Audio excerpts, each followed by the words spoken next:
Hello and welcome to our first Search Fundamentals for News Publishers session. Look, thank you everyone for making the time in a busy time of year. My name's Tom Curtis. I'm a member of the APAC News Partnerships team, and I and my colleagues work day to day with news publishers in the APAC region and fielding questions about a variety of products, including obviously search. So my colleagues and I have worked with members of our search team to create a session here that really tries to, I guess, address some of the common questions and queries and concerns that publishers might have about their appearance on search, troubleshooting, new features, etc. So look, we hope you find the session valuable, and there will be surveys that pop up both after the session and during the session to inform future iterations of this as we go forward. So just a bit of housekeeping to kick us off with. So just for anyone that's not sure, the session this morning that you're in now and the session later this afternoon are exactly the same. We're just running two sessions to accommodate time zones, so there's no need to attend both. We're also recording both these sessions, and we'll make these available on demand following the session. So if you do need to drop out, that's not a problem. You'll be able to catch up on this, and we are looking into translation options for folks in different markets as well. So more to come on that. Huge thanks for everyone that pre-submitted questions. We've considered these when we were planning the content, so our presenters will incorporate some of these themes into their content. And then we've also got a bunch of pre-answered Q&A where we've often consolidated different themes from these questions into those. We will have a short session for live Q&A right at the end of the session. But hopefully we're able to address most of the key themes during the content and the pre-planned Q&A. You can submit additional questions via the Q&A function underneath the video, and the questions and comments, they will come up. They may take a few moments to come up on screen, but please keep submitting them. If we don't get to them all today, we'll certainly make sure that we make an effort to get to them in future sessions. And finally, I mentioned you will see a survey appear on the right-hand side of your screen towards the 90-minute mark. Please fill that out. We really appreciate the feedback. We want to improve these sessions, run more of these sessions, and just improve our communication with the news industry about our key products like search.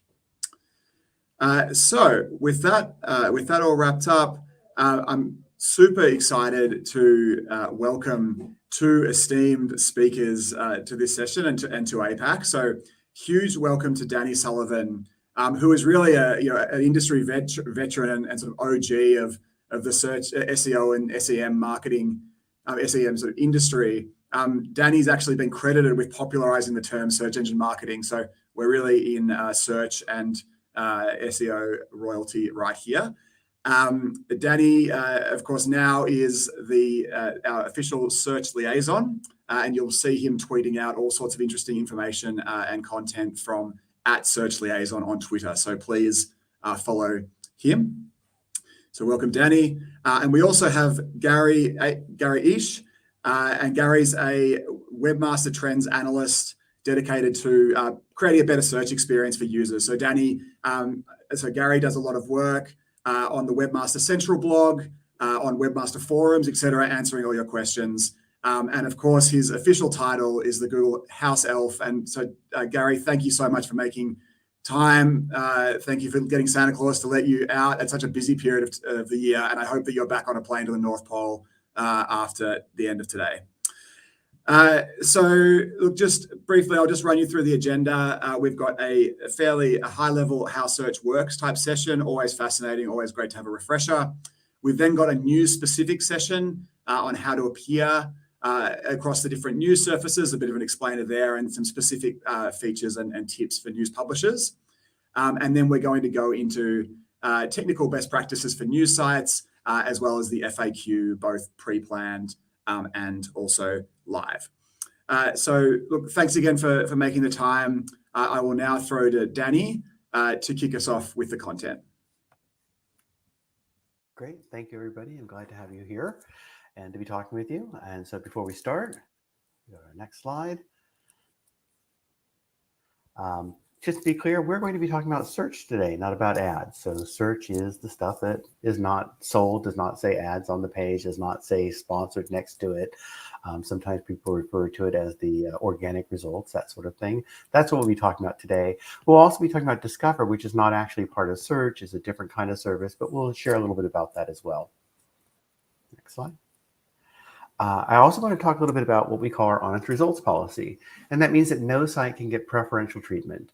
We don't provide special support for people who are clients, people who are partners, friends, anybody from within Google. We have a podcast that explains this more. But what it means is that we try to give everybody equal attention and equal information that's out there. And that's why all the information we're talking about here is public and people will know about it. And now we're going to start off with just talking a bit about how search works. You can recall, I'm sure many of you are aware, our mission was to organize the world's information and make it universally accessible and useful. That was more than 20 years ago that mission was declared. And I think it's actually really held up over the time, over more than 2 decades, especially because the mission isn't organize the world's web pages and put them in a list of 10 blue links. Things have changed. There's information that's available all throughout the world in the stuff that's beyond just web pages. And so we've had to change and grow to adapt with that because that's our mission, how to find all the information that's out there that's available to people and provide it in ways that's really useful to them. Next. But the core parts of the things that we work on are still very much the same in that we find our information from crawling the web and we put it all in what you could think of as a book or what we call an index. You're probably familiar that you have a book and a book has all these pages and you can flip to the end of the book and it tells you, okay, these words are mentioned on this sort of page and you can locate it that way. And a search engine operates in a similar way, except that our book contains like trillions of pages and our index, this compilation of all these pages, if we printed it out, would go to the moon like 12 times and back. Once we have the information, then you do a query and we need to recover it and try to rank it in a way that makes sense to people. Because if we just dumped thousands of matching content pieces on someone's head, they would not understand what it all means. They want some kind of order. And to give it this kind of ranking order, we make use of what we call signals. When it comes to web pages, this is things like the text on the page. Did the words that you searched for appear on the page? Did it appear in links to the page? Is it appearing in certain passages and so on? When you talk about images, the signals are different. Sometimes it's what's the resolution of the image that's important in terms of ranking? What color is the image in? Or what is the text around the image saying about the image? Because we get images that have no text in them, and so the only way we know what's in them is sometimes to understand the words around them. When it comes to our ranking content for news, things like how fresh is the content and which was the original source of the content, and trying to show diversity of articles around a particular topic can be important. Local, where is the location of the information in relation to the location of the person issuing the query? How kind of reviews are we seeing? What are the hours of a place that might be open and so on? And with videos, some of the signals we look at are like, can we take the text out of the speech so that we understand what's being said? What language is it being presented in? So all this content all has different important signals about it, and we use a mixture of these signals to understand how to rank what seems to be most relevant in response to a query. Another challenge is the idea that 15% of searches we find are new every day. We've never seen someone search for something in a particular way before. And that can seem incredible, but then you can look at like what's going on with the World Cup today. You have matches and teams that have never met up in the exact same way that they are now, and they're scoring goals or not scoring goals or coming close, and that's causing people to do searches for entirely new things that no one's ever searched for before. And that's why we rely a lot on automation. We rely on automation because there's no way a human being could go through and gather all the information up quickly enough and somehow compile it into a list that was in response to searches that they'd never seen before that quickly. We're also constantly updating and evaluating how search works. If you thought of search as like a smartphone, you're probably familiar with the idea that your smartphone might get a big update once every month, and maybe once a year you have an entirely new operating system that comes along. If search were like a smartphone, it would be updated, say, 4,300 times a year. That's how many launches, that's how many little changes that we've made to it over time. And to even get to those launches, we do many, many more kinds of tests about that to understand what's actually going to be really helpful and useful to people. Slide. Another thing that we do is to try to understand if our search results are actually, and our ranking systems are actually producing search results that match up with what human beings would agree to be really useful and helpful information. And to do that, we use what are called search quality raters. And these are people who basically said, look, do some searches that we've provided. Tell us, how does it rank? How does this stuff appear on this side in our current system match up against under this new system that we're thinking about? And go through these results and tell us this result is effectively good, this is not as helpful, this is not a really good result at all. We use that to understand if a proposed change is going to make for a better system overall. We don't use that information to rank web pages individually. That would never scale. There's hundreds of millions of websites out there and trillions of pages, so you could never have a human being rate them all. But it tells us if our systems are doing a good job automatically of figuring all this sort of stuff out. And those guidelines we publish for anybody to read so that everybody can understand when these search raters try to evaluate if something's useful, then you understand exactly what they're being asked and how to review. Next slide. We also try to make sure that people who create content understand what's going on within Google. When we make what we call a ranking update to some of our systems, we post about that so that people understand that there's been a change, and if they see a change in how traffic patterns might shift, they can understand maybe it's related to a particular update that we've done and get information about a particular update. Next slide. And part of that is providing tips and actionable advice. So for instance, several times a year, we update some of our core systems to try to make everything better and how we show results, and that can produce changes. And so we try to help people understand with blog posts and help pages that we provide that this is advice to consider if you've seen a change and how maybe you might perform better by asking yourself some of the questions and information we provide. Next slide. We also provide a lot of resources and support, everything from our Search Console tool set to blog posts to open office hours that anybody can attend, and even things like direct support if you have issues with security and indexing or with news concerns. Next slide. There's a lot of information that's out there, but if you're really just trying to be successful with search, well, we have a new Search Essentials area that tries to bring it down into 3 key things. Are you matching the technical requirements that are out there? And most of the time, you're already going to be doing that without an issue. Are you not violating our spam policies? That's important. And most of the time, you're not going to be doing anything that's an issue there as well. And then finally, are you following key practices, such as creating reliable and helpful content that's meant for people? And a lot of you will already be doing that as well. So if you've been following these essentials, you're all well on track. And if you want a refresher, you can go through and read some of the information that's available. Now on to Discover. Discover is a bit different from search. It's not based on queries. So you can't know, well, I'm going to make content to maybe show up for a particular Discover search, hopefully, because there is no Discover search that happens. We also have, different content policies from search. There's things that you have to make sure you're not violating when it comes to showing up within Discover. Some of the advice we suggest is that make sure you're just producing generally timely and unique information, that information has things like dates and author information. High quality images can be important for success with Discover, and to think about what we call EAT. Are you demonstrating expertise, authority, and trustworthiness in the content that you're producing? Next slide. If you're trying to understand what's happening with Discover, you can use Search Console because Google Analytics and maybe some other tools will not be able to show that to you. You can understand the impressions and clicks that you're getting, but of course you can't get queries because it's not based on a query. Another thing I'll mention about Discover too is that it's not predictable in the way that a lot of people find search to be. Discover traffic can vary a lot. That's why we tell people it's not a predictable type of thing. It's great. Maybe you've produced content that resonates with a big interest that's taking and happening at the moment. And then that interest goes away and maybe some of your traffic from Discover goes away because really the interest has changed. So there's other content that's produced that's out there. So we just really like to stress that it's not as predictable as the traffic you may have seen from search. Next slide.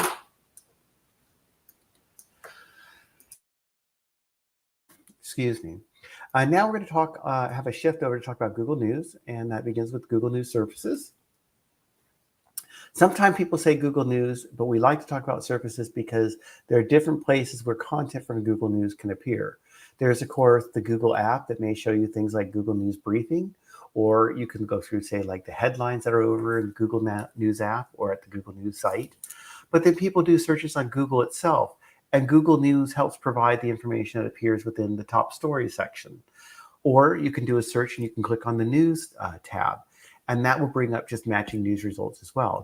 Those are 4 different news services where news content can appear.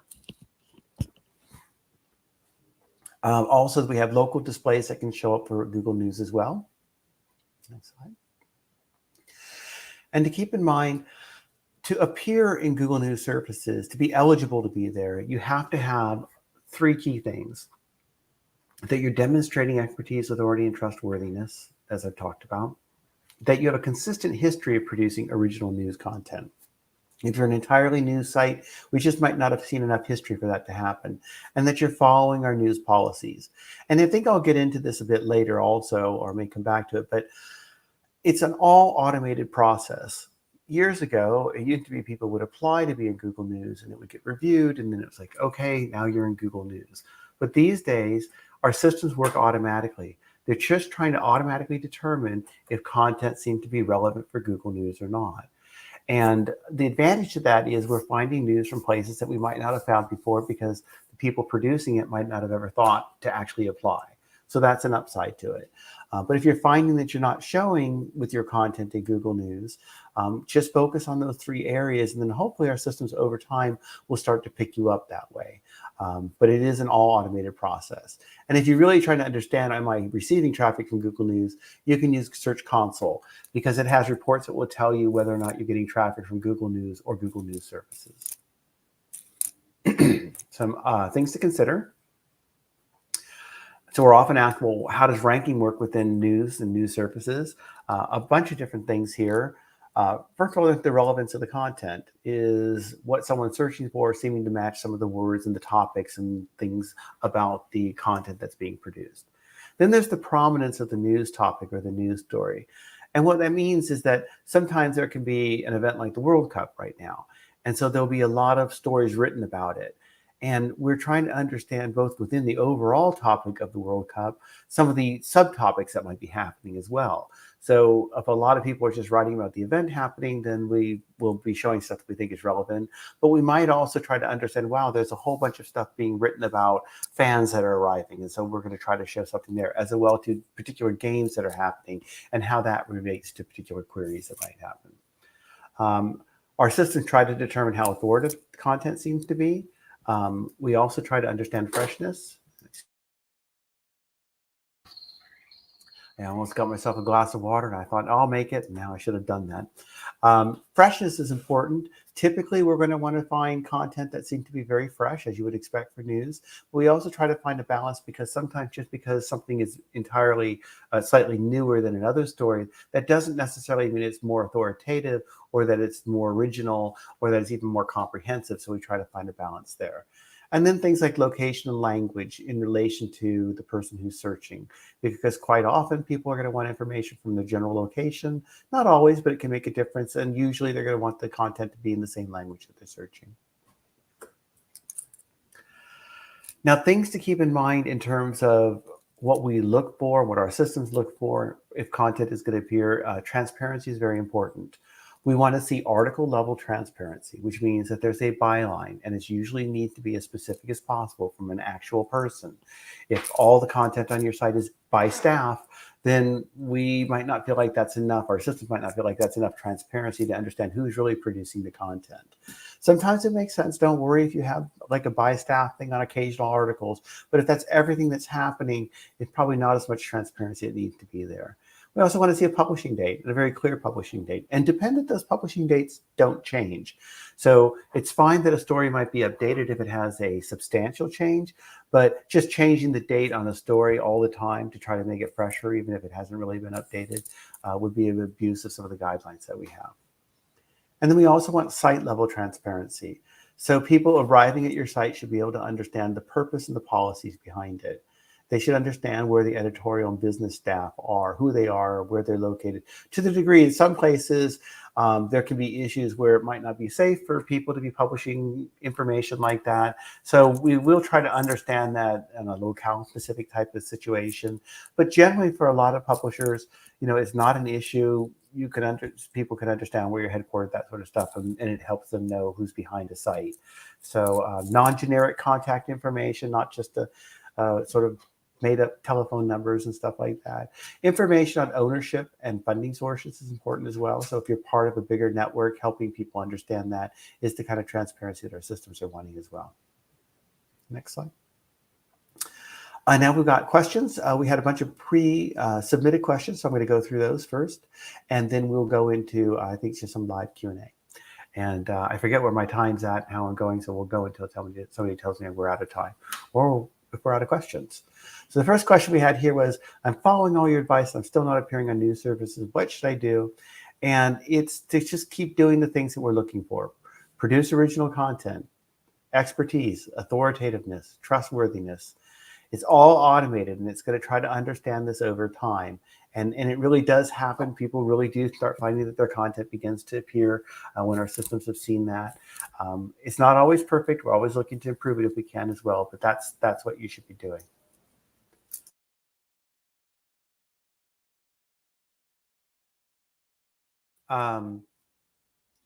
So does Google News top stories in the news tab have the same rankings? No, they do not.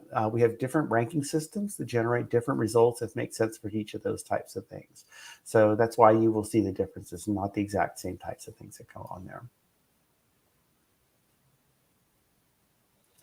How do we handle those who publish with hoax or clickbait titles? We very severely tell them, don't do that. No. We have policies against this. Both Google News and Discover have policies against it. And we have automated systems that try to understand if that's happening. And if it is, we try to prevent it from appearing. But if the systems, like anything, are not perfect and something is still getting through, then we can take manual action and we'll remove content or the eligibility of publishers to appear in those areas if they're doing that. So don't do that. Tips for effective URLs and headlines and abstracts.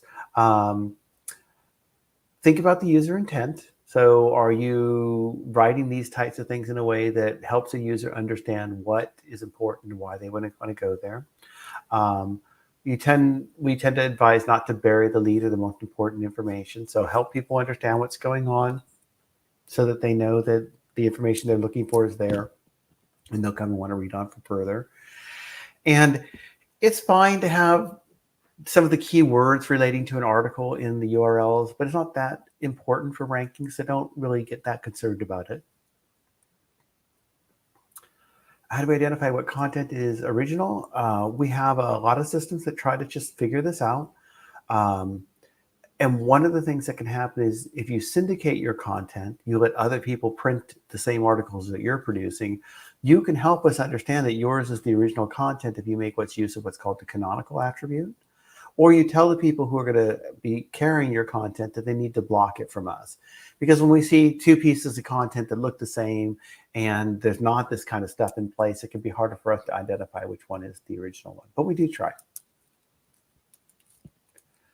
And that leads into, well, why can't we just automatically reject the unauthorized duplicates instead of people having to file copyright notices? We don't know what's authorized. So people syndicate content all the time, and we can't tell. And if we just went through and said, well, anything that's a duplicate of something else doesn't get to appear at all, then we might block people who you want to have your content that's out there. So that's why we say if you're syndicating, make use of our best practices about that so that you have them telling us effectively, this other content over here is the original. That said, our systems really are trying to figure out what seems to be original. And a lot of the time, most of the times, they're getting that right. A common thing that can happen, though, is that a journalist will write an article and then they copy their headline and they do a search and they're trying to find their article and just see, if it's been indexed or something that way. And then they discover that there's lots of other people maybe who have copied that article and maybe they're not allowed to do that. And I was a former journalist, and this would annoy me as well because you think, wow, who are these people who've just taken my content and put it on their own sites? But most people who do regular searches are never going to see that. Most people who do regular searches are not searching for every word in your headline. And when you do that kind of a search, it's really unique. An ordinary search, say you wrote something about the World Cup, people who are going to find your content will find it because they searched for World Cup or maybe a few really related words. But when you do a search for a headline where you have all the words in a row, you're effectively saying to us as Google, find me all the things out there that have all these words in that order or roughly that order. And so we're going to do that. And that's going to bring up maybe some of this other content because you've asked for something very specific. And so we're providing you very specific and findings that we can do. But it's just not what people are typically going to see. Most of the time, they would just see the original content because they haven't done that very, very long kind of query. So it can be annoying when that happens and you see it, but you possibly could be overreacting or being over concerned about it. If you still are concerned about it, you can file what's called a DMCA complaint. That helps us understand that you want this content removed. You're saying that this was not authorized and we'll remove it from our search results. And it does also help us improve in catching that kind of content from the same place in the future. We'll understand if the site has a lot of these things that are being filed. But you should also understand that just automatically that original content that you produce really should just be ranking anyway for things that are not headline style kinds of searches. So if you really want to do the DMCA or not, that's really up to you, but you just might not have to. Next slide. Do you have a specific support line? Yes, it is. Let me get that phone number. No, we don't have a phone number that you can call. But we have other things you can do. We have office hours through Search Central that anybody can basically come on and ask questions and tune in. You can post into the Google News Publisher Forum, and there are product experts out there that can escalate things, and they're often very helpful. I've been in the forum many times, and I go in and I'm like, wow, the product experts have this all down. They're giving all the same kind of advice I would be giving, so they've got that covered. If you have indexing issues, you can use the Index Coverage Report and select the Report and Indexing Issue button at the bottom, and that will send things out to a dedicated support area. And in the end, if you've done all these sorts of things, you can follow that URL there and you can open up a support ticket. But you should really try all the other things first, because if you haven't done the other things, you're probably going to be asked to do some of that other stuff. Like opening the support ticket for an indexing issue, you're just going to be told, please use the indexing system.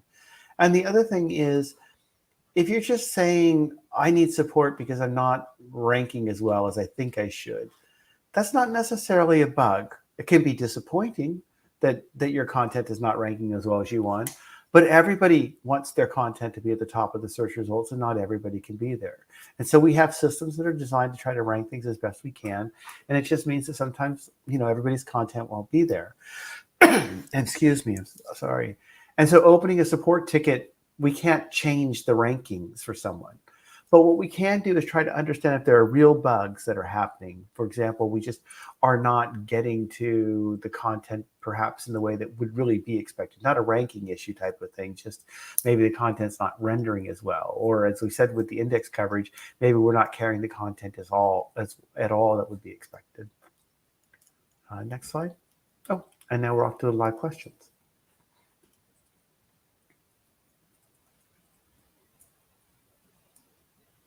Oh, and I can't hear you, Tom. I think you're on mute. Sorry. We're still getting used to these platforms. A couple of years in, we'd think we'd be all over it. No, look, thank you so much, Danny. That's fantastic. I think look, in the spirit of keeping the flow going, I think we won't do any live questions now. We'll save those till the end. So we're running ahead of schedule. We'll push through into Gary's section of the content, and then we'll tackle the live questions at the end. But Danny, thank you very much for that. And Gary will be around to answer the live questions at the end. Okay, so look, without further ado, look, thank you. Look, there's a few key links up there. You've got Danny Sullivan's personal tweeting account, as well as the Google Search Central Twitter account. Highly encourage you to follow all of these. Great way to get all the relevant updates as they come through. And again, rest assured, this recording will be available if you haven't had time to jot down all of these Q&As and links. So with that, I'll hand over to Gary to take us through technical best practices for news sites. Well, hello. So as Tom said, this is technical best practices for news sites.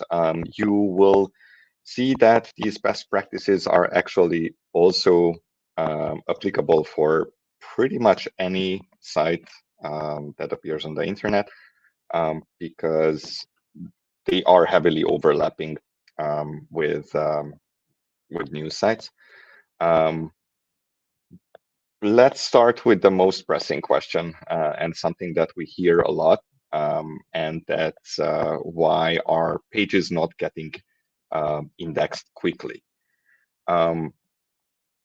Before we dive into the technical parts of this, we have to say that Google just doesn't index everything.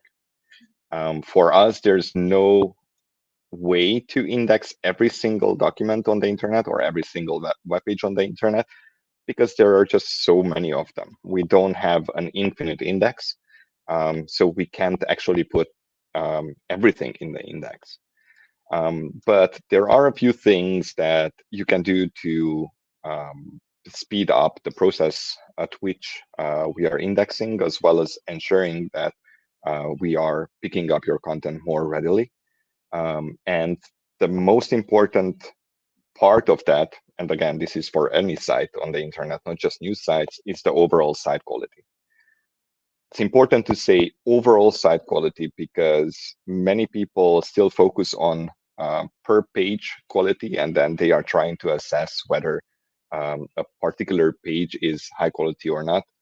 It's not necessarily about a single page's quality. It's more about how the overall site is perceived from quality perspective. The second bucket, let's say, is the technical foundation of your site. This is, we are going to go into this a bit more in depth, but basically how fast your server is, how easily we can find your content on the site, basically through internal links or sitemaps. And then the third bucket is how Googlebot can access your site, or whether it can access your site, and how it can navigate your site better. So, as I said before, Google doesn't index everything. We just have no means to index everything, and this often results in reports in Search Console saying that there are a large number of, or there are some number of URLs that were discovered or crawled and not indexed. This is not necessarily a problem. These reports are there to help you assess whether this is a problem for your site or not. If you see this for your, let's say, your homepage, obviously that's critical URL. So you want to fix that very fast. But if it's some, I don't know, some low priority page on your site, then it might actually not be critical at all. A good example for this is deeper pages or archive pages from back from the 1900s, last century. Maybe we don't need those pages anymore in our index. Maybe they are not critical URLs anymore. Next is the server speed and errors, which is translated to crawl capacity on our side. Third is improve internal linking. Basically, you have to help us kind of understand what is important for you as the publisher.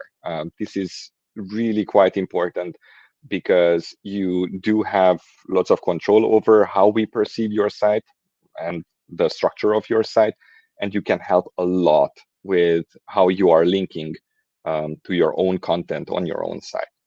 And then third is overall site quality, not just for one URL. As I said, we are, or as Danny also said, we are looking at a bunch of signals, hundreds of signals to assess the importance of a page when it's ranking in the search results. But when it comes to site quality, it's more complicated, let's say. We have lots of resources about this, and lots of resources that you can check, and I'm going to link to those or mention those later. So you probably heard this term before, crawl budget. And it's a term that I'm not too happy about because, well, one is that we didn't coin it, and the second is it's not very accurate. We tried to define this a while ago. We published a blog post about how we think that crawl budget could relate to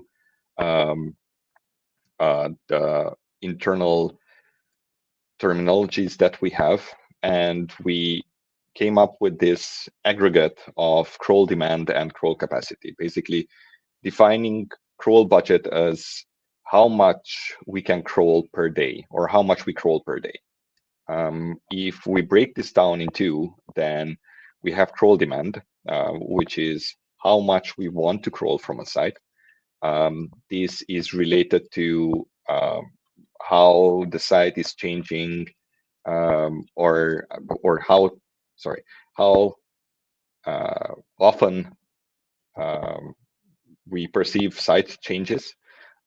We can use sitemaps and other feeds for this, but also internal links. So for example, if you have a hub page like latest/latest, we can use that to assess how fast the content is changing on the site. And then if we see that the content is changing rapidly, then we can up the crawl demand if we have crawl capacity. Crawl capacity means how much we can crawl from the site before breaking the site. We have a lot of crawl capacity in like globally in aggregate, but generally servers cannot handle too much crawling. If we overcrawl a site, then we risk that we break the server, we bring down the server, and usually people are quite unhappy about that when we do that. So we are trying not to do that. Basically, we are trying to assess how much we can crawl from a site before breaking the site. How do we do that?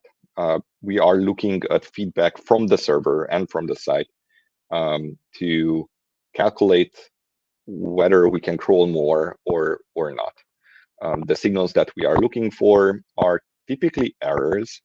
So for example, if you heard of the HTTP 500 server error status code, then that would be one of the signals that we use to assess whether we can crawl more or not. Another thing is how fast the server is serving content to our crawl requests. The faster the server, typically, the faster we can crawl from that server, which means that we can potentially index the content sooner. Now, more crawling is not more or better ranking. Crawling has no association with ranking, especially. It does have some association with indexing, because we have to crawl something in order to index the content. But otherwise, it has no relation to ranking. Another thing to note is that this crawl budget thing, this does not generally apply to smaller sites. So for example, if you have, let's say, fewer than 1 million pages on your site, then crawl budget is probably not a problem for you, not something that you have to think about. You still should think about things like Core Web Vitals, something that we are going to talk about, but crawl budget is not necessarily something that you have to worry about.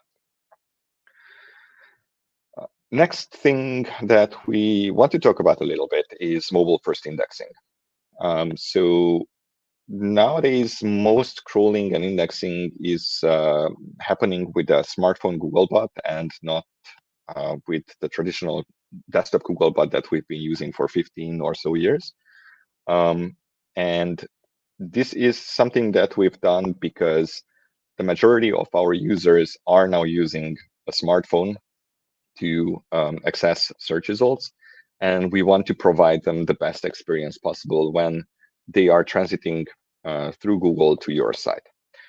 That means that if they are on a smartphone, then we want to serve them results that are leading to a smartphone version of your content. As we said, most of the crawling and indexing is with smartphone. There is still some sites that are lagging behind, or sites that would really not benefit from mobile first indexing. We are going to figure out how to get them there, but not quite yet. They can't really request to get on mobile first indexing. Basically, we are using some automated studies or analysis to decide when to switch a site that's still crawled on desktop with desktop Googlebot to mobile first indexing. They can't, but sites can't really just ask us to switch them, because that's not how it works.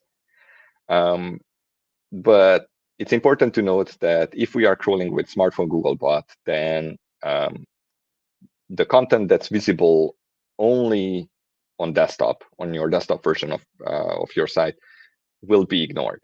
So, and that's not just the textual content. It's also the structured data. It's also the images, the videos, whatnot. And one of the bigger things that are still preventing us from switching some sites over is the lack of content parity between the mobile sites and desktop sites. As we said, if the content is only visible on desktop, then we are not going to see it if we are crawling with smartphone Googlebot, which means that those sites would not be ranking potentially for those queries, for the queries that are targeting that content. If the structured data is missing, then some features in search results might break for your site, like rich results, something that we are going to talk about a little. Maybe videos are not going to get indexed properly, and so on. So basically, all content must be reachable by or through a phone, including comments, structured data, videos, and whatever you want to have indexed and potentially ranked for or served for. The good news is that if you are starting a new site, not news site, then mobile first indexing is enabled by default for you. Basically, for any new site is enabled by default. Mobile first indexing is enabled by default. For existing sites, we typically send a message in Search Console to inform the site owners that we switch them over to mobile first indexing. Common question that we get about mobile first indexing is when are we going to finish rolling it out? And we used to have dates that we kept pushing back. Now we reached a stage where we just say that we don't think that we ever going to finish with it. So basically, we don't have an end date for this. Basically, new sites will end up being mobile first indexing, and then with the sites that are lagging behind, slowly we are probably going to switch them over, but it's very likely that it's not going to be all the sites that we've seen. Help us understand and identify your news pages. And obviously this is news specific, but it's a good practice for any website that is out there on the internet.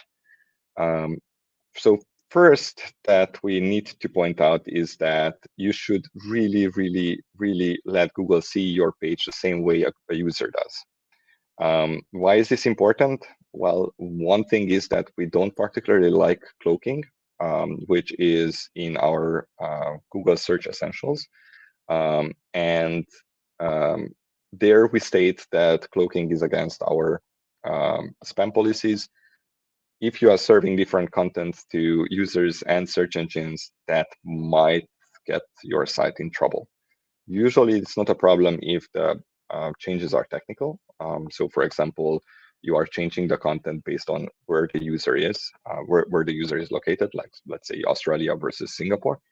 Or if you are serving different content version or device type version. But if the content is changing massively, like on one version, you are talking about kangaroos, and then on the or for Googlebot, you are serving content about pandas, that might get you in trouble, and probably you don't want to go there. Next is providing clear and accurate publishing date. Publishing date is very important for our users, and it's particularly important for news. We should have, as well as users, should have a good idea about when a piece of content, when an article was published. You can do this various ways. We have a Help Center article about it on developers.google.com/search. Just look for, I think, actually it's called publishing dates. And there is a relatively long article about how to actually do this. Third, maintain good page structure and styling. This is mostly important for users, again, and you will see a pattern here. Like I usually say that it's primarily important for users and then for search engines, and that's because we are actually trying to think of our users first, or your users first, and then ourselves, and how we index your content. And we are also tailoring our indexing algorithms to that principle. And when it comes to good page structure and styling, then it's basically what users would perceive as a good page structure and styling. So for example, if I can clearly see where the main content is on a page, that's good practice. That's good page structure. There's nothing wrong with having navigation and having ads here and there, but users generally should be able to discern the main content on the first look. They shouldn't need to go in and try to find where the heck the content is. That is just bad user experience. The same goes for styling. There are many kinds of users that are accessing your content, and some of them might have difficulty seeing some colors, for example, or discerning between different shades of gray. And if you style your content such that it works for any user, that is a good practice. Don't try to do weird things that are pretty much archaic by now, but don't try to have text or white colored text on a white background, for example, because that might go against our spam policies. Just try to have a decent style for your content and for your site in general, and let users like your style, really. Fourth, present clear headlines and control your title links and snippets. Title links, well, actually, your page titles are really important for understanding what the content is about on the page where they appear. And they also appear as title links in search results. So basically, if you think of a search result, that little blue link on top of a search result, that is a title link. And that, the vast majority of the cases, is coming from the page title. If you go to any page on your site and you right-click and view source on the site, then you can probably find a title tag somewhere at the top of the source code, and that is what we are mainly using to for title links in search results. For snippets, we are using the text that appears on the page, and then we are distilling that into a few hundred characters, or I don't actually know how many characters, but it depends usually on where you are viewing, or it used to be at least, where you are viewing the search result, like basically on a mobile phone or desktop. But the snippets are coming from the textual content of the page, and then we are just presenting these two elements, title links and snippets, for users so they can better understand what the page is about, and they can decide whether they want to go to the site or not. With headlines, you are also helping us generating title links, and they should be pretty clear and tailored for users. So basically, users understand what the content is about based on the headline. We have lots of documentation about this, and lots of good examples and bad examples. If you go to developers.google.com/search/docs, you can find information about title links relatively easily. And fifth, which is our last point as well, add structured data.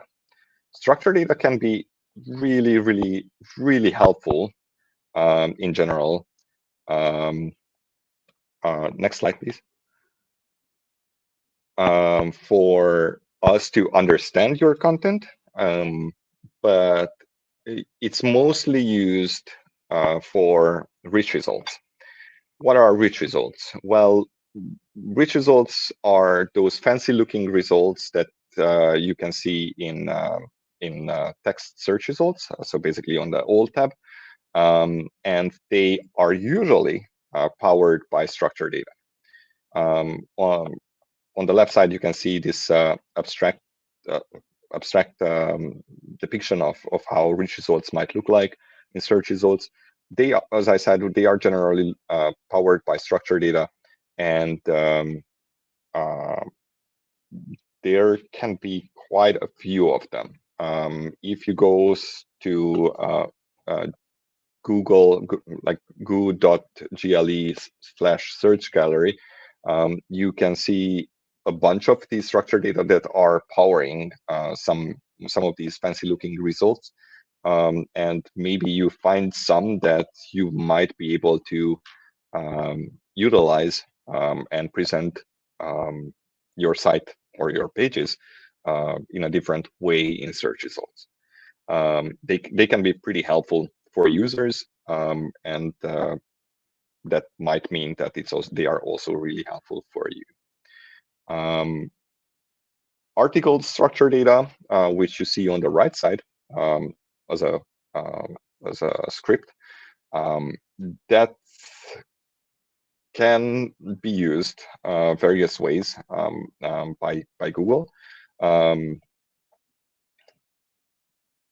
You can control certain things with the article structure data.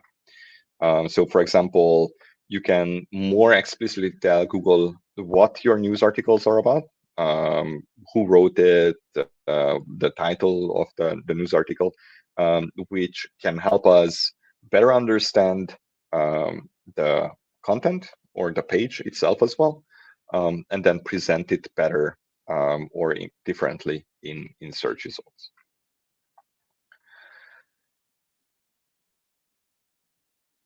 This is a big topic, and this is a personal remark. I really hate talking about this because I really don't like JavaScript sites and don't like JavaScript in general. I think that people are overutilizing it for no good reason most of the time.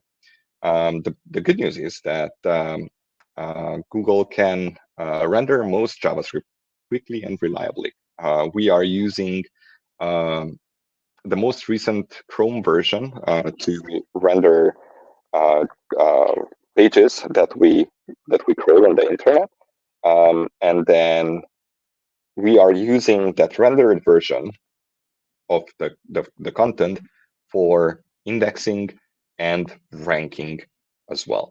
So basically, if you are using JavaScript to bring in content to your web page, to your pages, then we are able to see that content most of the time. Of course, there are some gotchas in there. So first is the fast changing pages. So that would be, for example, your homepage or another kind of hub where you are presenting your perhaps latest articles. For these, using JavaScript is generally not the best idea. Why? We need to crawl those pages very often if you are a news site, and that means that we need to re-render the pages very often as well. Because of how JavaScript works and how Chrome or Chromium works, we are caching the JavaScript and some other resources for some time, which means that we might be missing out on some of the content that you might be changing with JavaScript, for example, or bringing in with JavaScript. For this reason, for these pages, basically the fast changing pages, I would recommend you use static HTML. Basically, if you're, for example, generating your site with PHP, then, like, for example, a WordPress installation, then let PHP generate the HTML and just serve that HTML to users and Googlebot for these fast-changing pages. Or if you can't do that for whatever reason, because your development team doesn't want you, for example, then use server-side rendering. This will make your life much harder because server-side or setting up server-side rendering is not necessarily easy, but can definitely ensure that we see the changes to those fast-changing pages. Next is for persistent content, like, for example, articles and background content or whatnot, JavaScript is generally fine. We should be able to see most of the content that's brought in with JavaScript. We can probably see it quickly and reliably. Another gotcha here is exotic flavors of JavaScript or exotic APIs that when it comes to JavaScript. There are some things that Chrome can't handle very well, or that times out our rendering engine. Fortunately, you can test for most of these things in Search Console, something that we are going to talk about just in a little bit. And another question that we get relatively often is whether you can inject tags with and structure data with JavaScript in your web pages. The answer is yes. Generally, you can do that. You can even do that to your titles and meta description and rel canonicals and whatnot. For more important things, such as like robots no index tags, I would probably make sure that it's in the static HTML and not brought in with JavaScript, just to ensure that we can actually see those directives. If you are running a JavaScript site, then there's a link on the screen where you can go and read more about how to do SEO for JavaScript.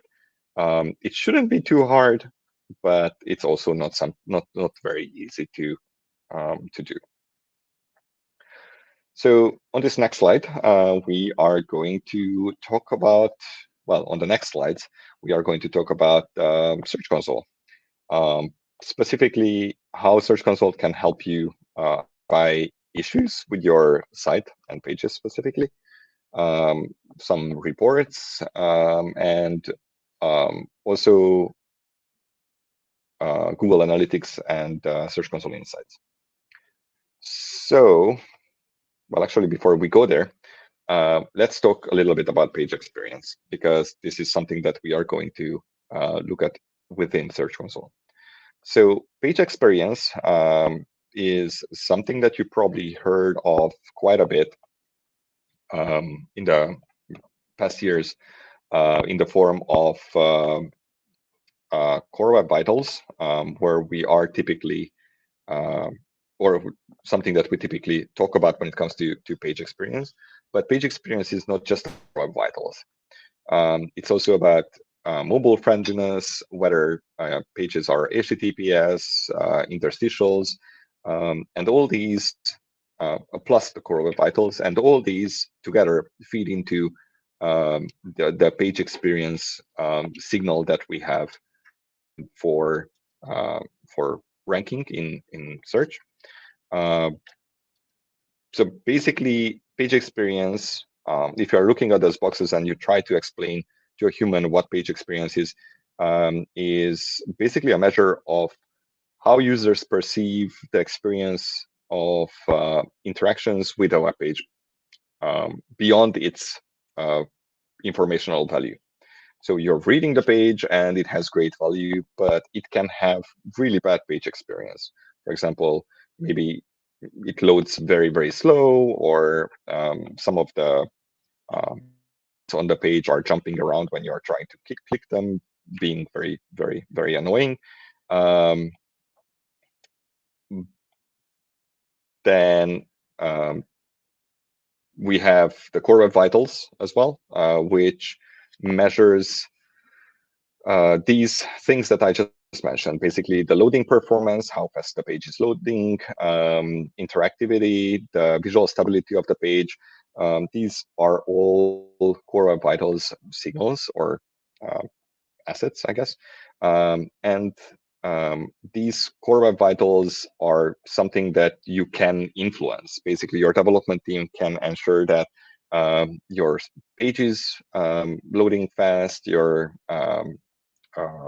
the interactivity of your pages are top notch, and there is visual stability on the page. So basically, it's not like you load the page and then elements are loading and then the content is jumping up and down. Now, one thing that comes up quite often is how important all these things are. Like, for example, Core Web Vitals, how important it is for search ranking especially. And usually my answer is that I would rather not have you think about how this is good for ranking. Instead, I would rather you look at how this is good for your users. If they are good for your users, or if your users like your pages, then it's very likely that Google search will also like your pages a little bit more.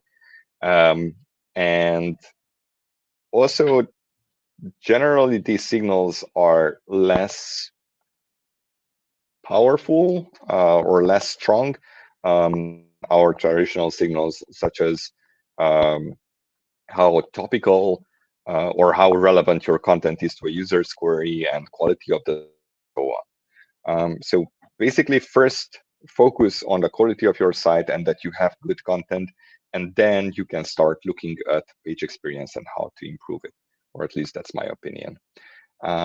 In Search Console, of course, you can access reports about your page experience, and it gives you quite a good idea about what you need to do and how you need to do it. And we are also giving URLs so you can better assess whether those, or which URLs or which templates even are causing page experience issues on your site. Let's talk about the news tab in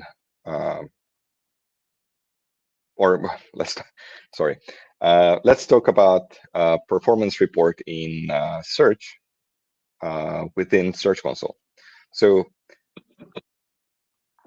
this is kind of weird because I don't really work with Search Console. So me to Search Console is a little bit weird, but I will try to do my best. So the performance report in Search Console can give you an idea about how your pages are performing in search results, right? So basically, you can see how many times your pages showed up, how many clicks you've got from those impressions, and so on. And you also get about the queries for which your site is or your page is showed up in search results. Now, one of the best things I think about the performance report is that you have filters, and the filters can help you look at the different kinds of surfaces where your content may have appeared. So we would have a filter for the web tab, which is actually the old tab nowadays, for images, videos, and news. In this particular performance report, the news stands for the news tab in search, as you can see on the right side. It's not the news.google.com property. It is just a news tab, and that's it. It can still be very helpful, of course, because many people are using or accessing their news through the news tab. It's just something to keep in mind. And then we have the Google News performance report, which shows data from news.google.com and from the Google News app on Android and iOS, but it does not include the news tab that I was just talking about previously, which is reported in the performance tab or the search results tab or search results feature of the performance report. Also, this report only appears for the Google News report. Performance report is only appears for sites that actually appear in Google News, not for every single site. Cool. Now let's go to media content. Basically, I want to talk about images and videos a little bit because they can be incredibly good for traffic, and they can be incredibly good for letting people know about what your page is about, especially images, in fact. So for images, we have best practices. For videos, we have best practices. You can find these best practices on developers.google.com/search/talks. And there are not so many of these best practices, especially for Google Images. In fact, for Google Images, you have like 3 points that you need to keep in mind, which is basically the images should be relevant to the page content, or in case of news sites, the story. That you should describe the images using alt text, which can help both your users who are using screen readers understand what the image is about, but also search engines to understand what the image is about. Remember that we are doing some machine understanding of images, but it's not perfect. You should definitely help with alt text and provide some relevant info about the images. And finally, don't embed important text inside images. We can extract, in fact, some of the text from within images, but it takes a lot of time. Why? Because it needs to go through a neural network. Basically, we need to use machine learning to extract the images and then attach it to the content representation that we have internally. It takes a lot of time to run these machine learning algorithms to extract the images. So basically, you are going to miss out if you are going to embed the text in the images only. If you have it also on the site or in textual format on the pages, perfectly fine. You are doing great. But don't just put it in the image because that is going to hurt. For videos, we have lots of best practices. Why? Because videos are complicated. So for videos, we have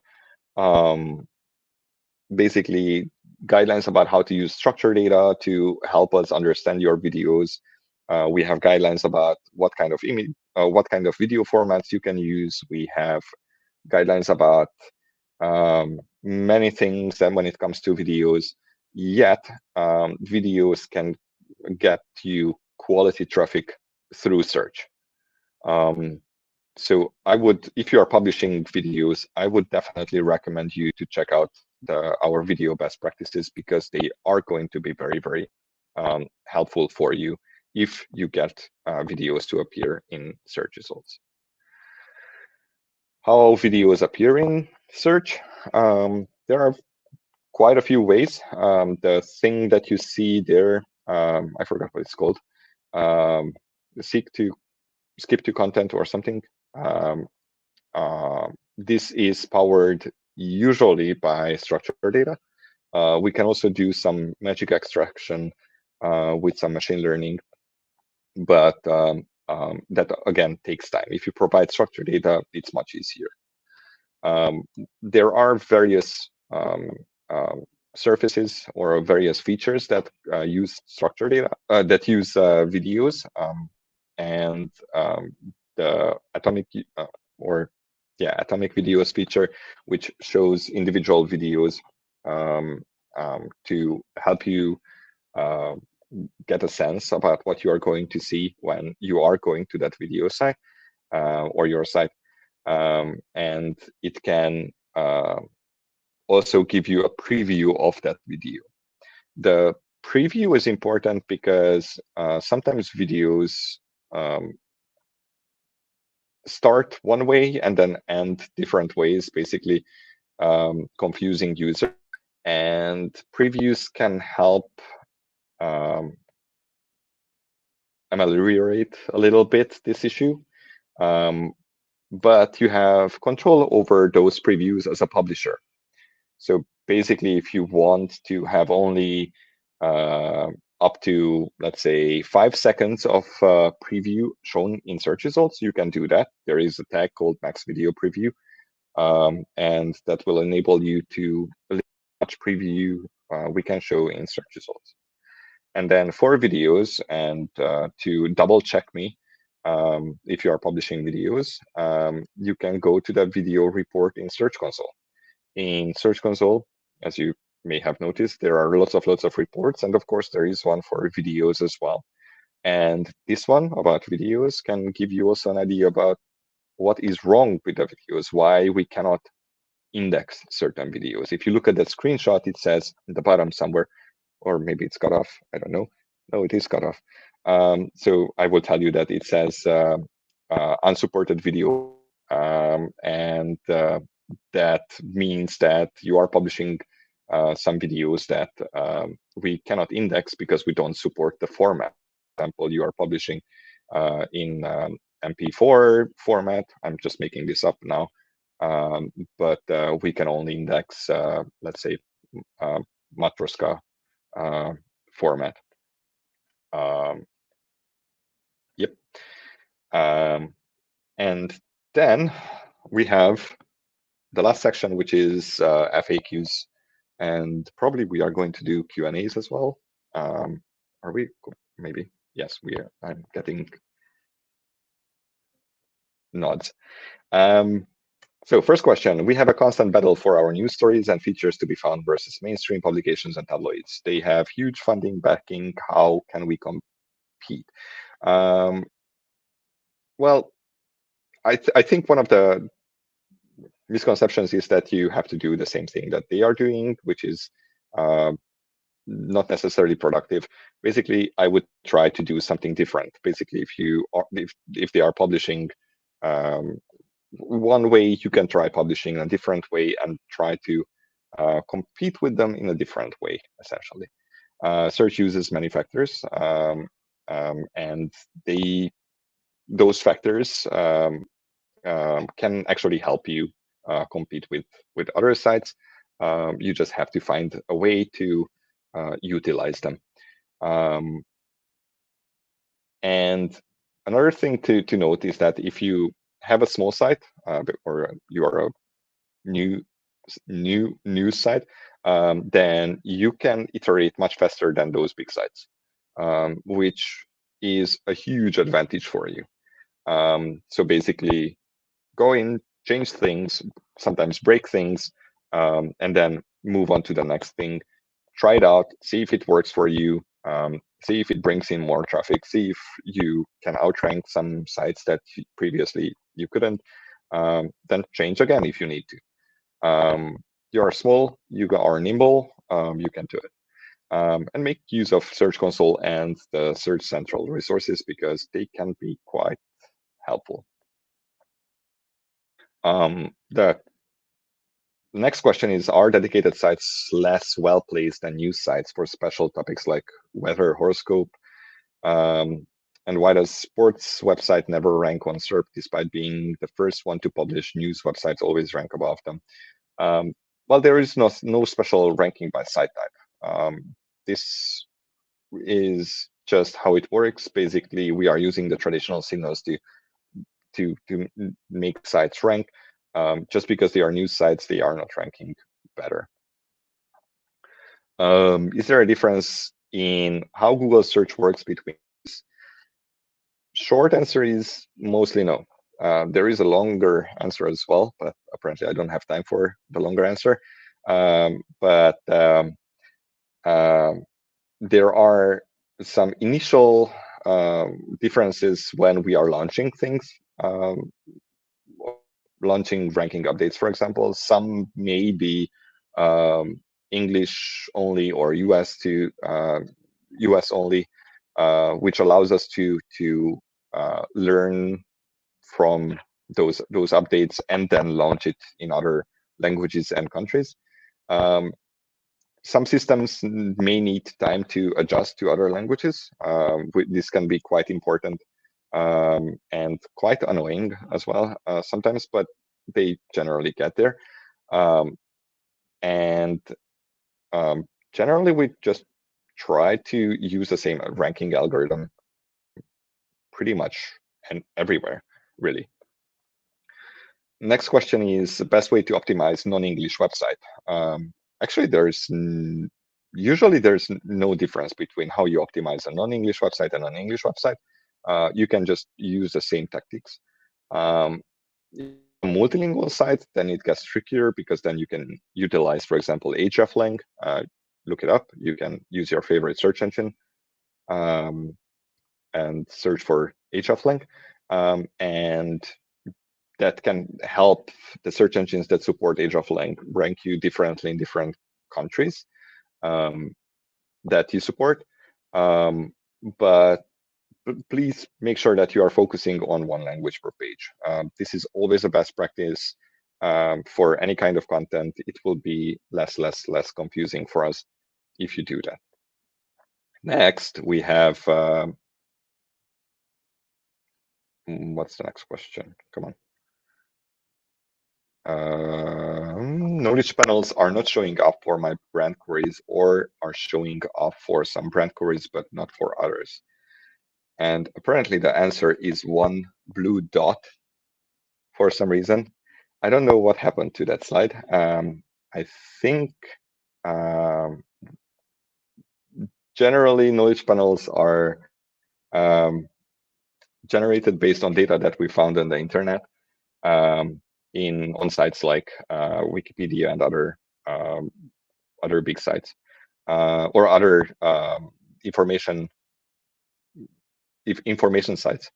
And we are generally not manually curating these knowledge panels. And we need to associate the entities that we found on those information websites with your brand. Until we can do that, basically your site is not going to show up for a brand query. And if there is some mistake in the knowledge panels, we aren't going to automatic or manually go in and fix it. You can claim the knowledge panel if you are the brand owner, and then make that or suggest the changes yourself. But otherwise, basically, you need to update the source where we might have found the data. We use third party to handle the backend of our site. Is that enough?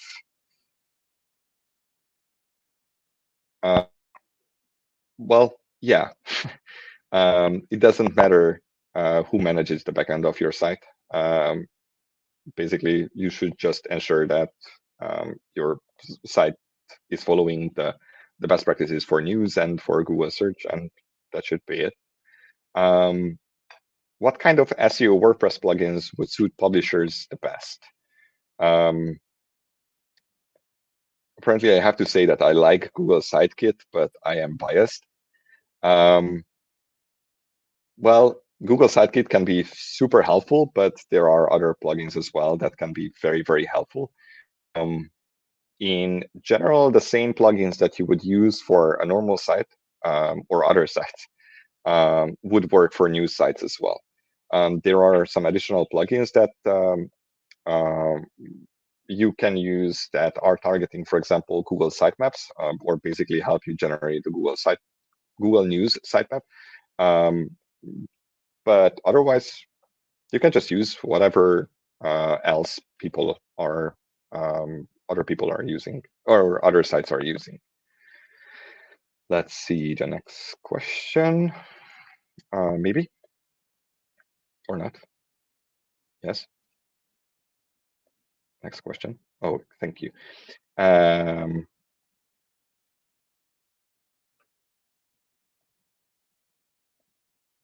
What is the impact of social media presence and link sharing on the SEO rank and product search viewability? That's a very loaded question. So essentially, social media does not affect SEO directly. That's not to say it doesn't affect SEO at all, but not directly at least. We can learn useful things from social media, but it's not directly affecting your SEO. But it can give you more traffic, which generally is a good thing, or so I'm told. Let's see the next question. Advertisers buy content as part of their SEO strategy. What are the recommendations for the media? Well, one of the most important thing is that you should really label content that is sponsored for various reasons. And please make use of rel nofollow or its derivatives for all the sponsored links, because you can also get in trouble for miss or not using those. And remember that basically you should disclose when something is sponsored in general. And let's see the next question. And we are going to live questions, I think.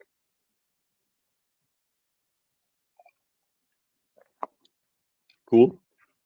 How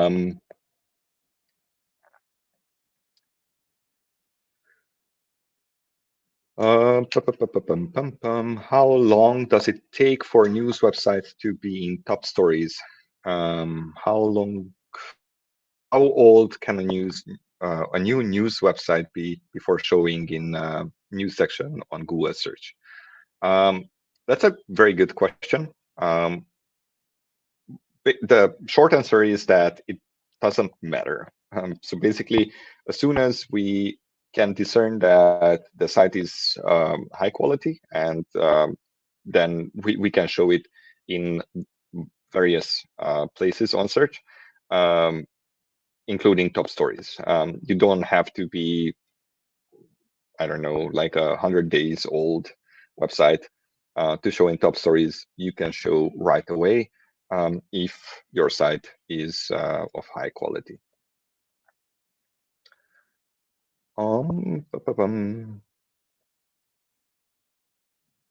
Let's see. Why don't Google show articles title in title tag? So in search results, we have the title links, as I said. And those title links are those blue links that we show on top of search results.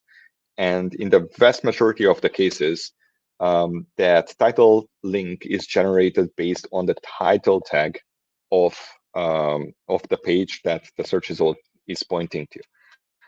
In a small minority of the cases, it's actually using some other things from the page, or even anchors pointing to the site. Usually this is because the quality of the title or the quality of the content in the title tag on the site, or title element on the site, is not great quality, or it's too short, or it's too weird in some sense. I would try to play around with the content of the title element and see if we more readily pick it up. The good news is that we have an extensive document on this topic, on title tags or title elements, title links, I think. And it's translated to, I think, 18 languages or whatever.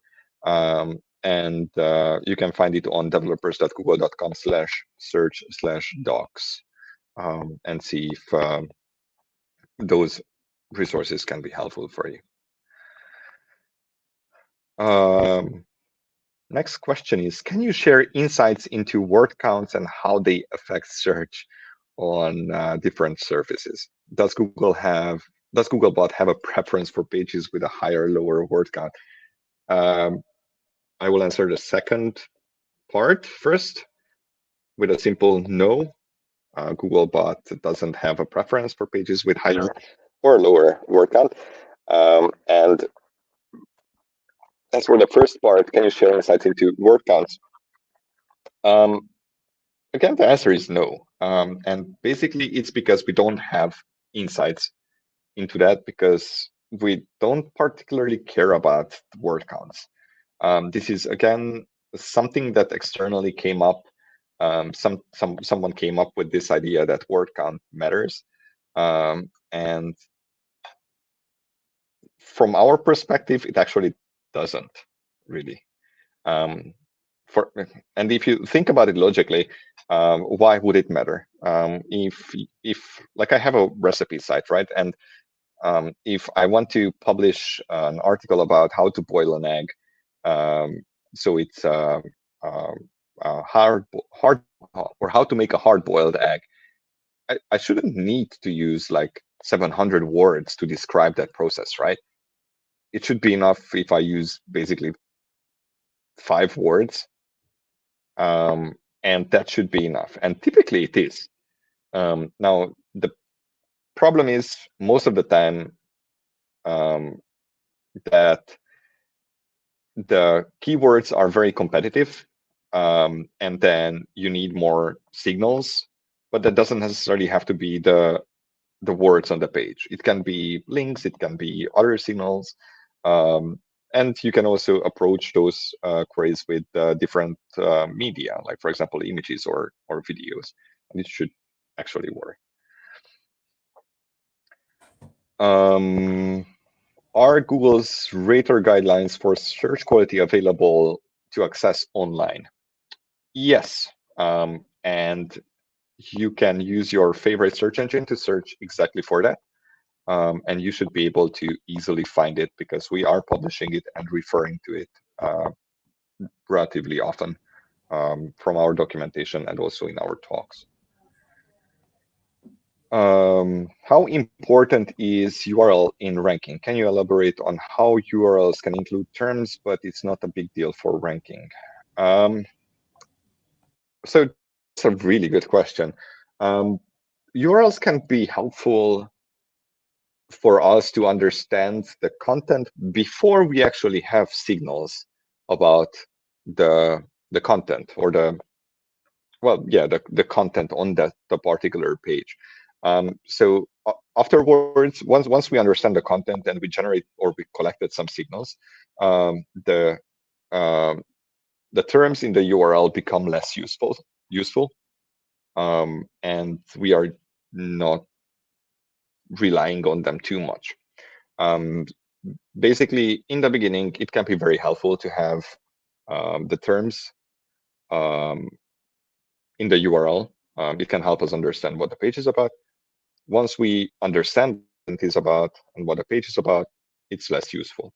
One thing to note is that those terms, especially if you are publishing in different languages, they should be localized, if at all possible, because then we can also understand like language and stuff from those terms. Cool. So that was the live Q&A, or kind of live Q&A.